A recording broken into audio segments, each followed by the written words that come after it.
If you're good enough, you're old enough. I know one of the journalists asked Andy Farrell if he felt there was any sense that he might have put Sam into the spotlight too early, and he said no regrets.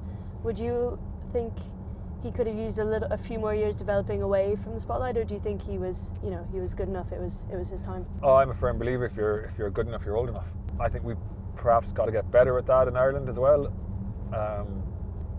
in terms of giving those young players their opportunity.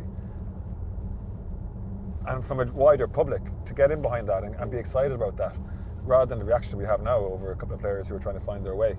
But I really do think that the exposure that you can get from at a young age, if you're good enough and you're on form, and when you're picked, there's a clear understanding as to why you're picked. Like the coach comes up and say, you're being picked because I love the way you do X, Y, and Z.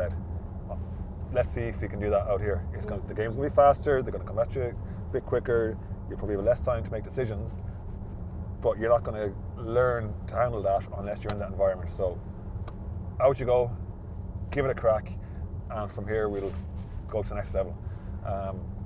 Otherwise, players are they're going through training, they might be playing URC matches, and if they don't get exposure at the top level, then we'll never know if they're ready. And then all of a sudden they become 25, 26, and then they're thrown in and people are like, oh, he must be ready now, he's 25, 26, but he still hasn't experienced it. Yeah. So it's a very fine line, and you got to pick teams perhaps with more experience around them then, so that if they do have a rocky patch during the game, that someone can guide them through it. But in general, I'd be like, yeah, if they're good enough, they're old enough, throw them in.